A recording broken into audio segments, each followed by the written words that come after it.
എല്ലാവർക്കും നമസ്കാരം. ഇന്നൊരു ഫിഷ് മസാല റെസിപ്പി നമുക്ക് ചെയ്തു നോക്കാം. നല്ല കുറുകിയ ചാറോടുകൂടിയ ഈ കറി ചോറിനൊപ്പം തന്നെ ചപ്പാത്തിയുടെയും പൊറോട്ടയുടെയും കൂടി നല്ലൊരു കോമ്പിനേഷനാണ്. ദശക്കട്ടിയുള്ള എല്ലാത്തരം മീനും ഇത്തരത്തിൽ വെക്കാവുന്നതാണ്. ഇവിടെ ഞാൻ മുള്ളൊക്കെ കളഞ്ഞ വൈറ്റ് പോംഫ്രെറ്റ് അല്ലെങ്കിൽ ആവോലി എന്ന് പറയുന്ന ഒരു ഫിഷാണ് എടുത്തിരിക്കുന്നത്. ഇത് ഏകദേശം 400 ഗ്രാം വരും. അതൊരു 10-11 ചെറിയ കഷ്ണങ്ങളായിട്ട് ഞാൻ കഴുകി വൃത്തിയാക്കി മുറിച്ച് വെച്ചിട്ടുണ്ട്. ഇനി നമുക്ക് ഇതിൻ്റെ ഇൻഗ്രീഡിയൻസും മെഷർമെൻറ്റും ഒക്കെ കൂടെ പറയാം. ഒരു സ്റ്റൗവിൽ ഒരു പാൻ ചൂടാക്കുക.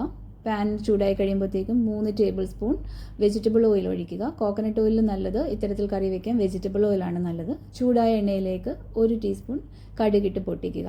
അതിനുശേഷം നന്നായിട്ട് ചതച്ച ജിഞ്ചർ ഗാർലിക് 2 ടേബിൾ സ്പൂൺ ഇട്ട് മൂപ്പിക്കണം. ഞാനിവിടെ ഉപയോഗിച്ചിരിക്കുന്നത് വലിയ വെളുത്തുള്ളിയാണ്. അത് ഏകദേശം 8 കഷ്ണത്തോളം വരും.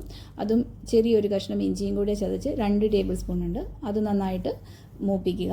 അത് നന്നായിട്ടൊന്ന് മൂത്ത് വരുമ്പോഴത്തേക്ക് നമുക്ക് ഒരു തണ്ട് കറിവേപ്പിലയും കൂടെ ഇതിലേക്ക് ആഡ് ചെയ്ത് കൊടുക്കാവുന്നതാണ്. ഇനി നമുക്ക് പൊടികളൊക്കെ ഇതിലേക്ക് ആഡ് ചെയ്യാം.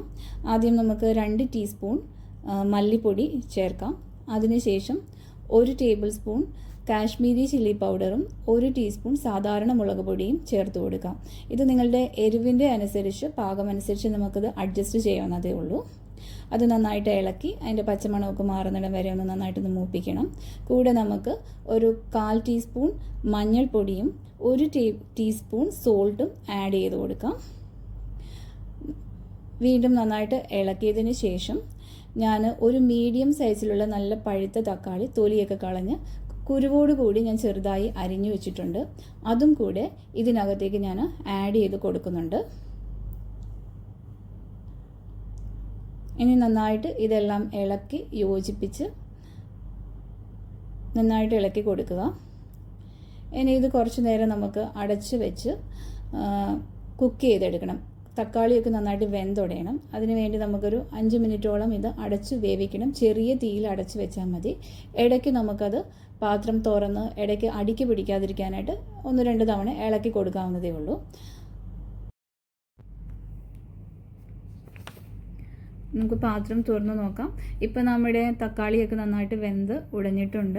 ഇനി ഒരു തവി വെച്ചിട്ട് അത് നമുക്കൊന്നുകൂടി ഒന്ന് വൃത്തിയായിട്ട് ഉടച്ചു കൊടുക്കാം. ഇനി നമുക്കിതിലേക്ക് ആഡ് ചെയ്യേണ്ടത് കുടംപുളിയാണ്. 4 ചെറിയ കുടംപുളി നല്ലതായിട്ട് കഴുകി വെള്ളത്തിൽ കുതിർത്തതാണിത്. ചെറു ചൂടുവെള്ളത്തിലാണ് ഞാൻ കുതിർത്തിരിക്കുന്നത്. ഒരു 1/2 കപ്പ് വെള്ളം ഉണ്ടായിരുന്നു. അതും കൂടെ ചേർത്ത് അതൊഴിച്ച് 5 മിനിറ്റ് അടച്ചു വെച്ച് നമ്മൾ ഇത് ഒന്ന് തിളപ്പിക്കണം ചെറിയ തീയിൽ. അപ്പോഴത്തേക്കും ഇതിൻ്റെ പുളിയെല്ലാം ആ ഒരു ചാറിലേക്ക് ഇറങ്ങും. അത് കഴിയുമ്പോൾ നമ്മൾ തുറന്ന് നോക്കുമ്പോൾ കുറച്ച് അതിൻ്റെ ചാറൊക്കെ വറ്റിയിട്ടുണ്ടാവും. അത് കാരണം നമുക്കൊരു 1/2 കപ്പ് ചൂടുവെള്ളം കൂടെ അതിലേക്ക് നമുക്ക് ഒഴിച്ചു കൊടുക്കാം. നമുക്കതിന് 1 മിനിറ്റും കൂടെ ഒന്ന് കുക്ക് ചെയ്യണം. 1 മിനിറ്റ് ഹൈ ഫ്ലെയിമിൽ തന്നെ ഇട്ടിട്ട് ഒന്നുകൂടി ഒന്ന് തിളപ്പിക്കുക.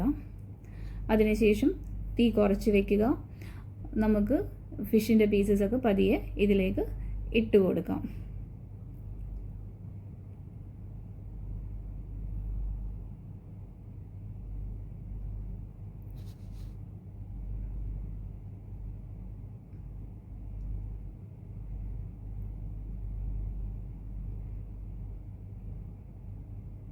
പതിയെ ഒരു തവിയൊക്കെ വെച്ചിട്ട് നമുക്കതിനെ ഒന്ന് നന്നായിട്ടൊന്ന് പൊസിഷൻ ചെയ്ത് വെക്കാം, ചാറിലേക്കൊക്കെ ഒന്ന് ഇറങ്ങിക്കിടക്കാനായിട്ട്.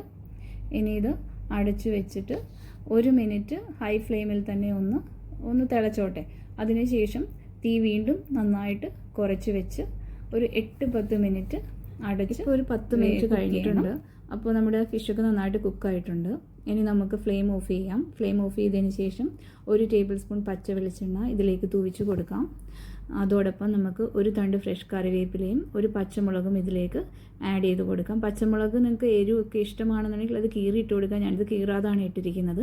ഇതൊരു ഗാർണിഷിങ് പർപ്പസിനും പിന്നെ ഒരു ഫ്ലേവറൊക്കെ കിട്ടുന്നതിന് വേണ്ടിയാണ്. 5 മിനിറ്റിന് നമുക്ക് ഇങ്ങനെ അടച്ച് സൂക്ഷിക്കാം. അതിനുശേഷം ഒരു സെർവിങ് പ്ലേറ്റിലേക്ക് മാറ്റാം.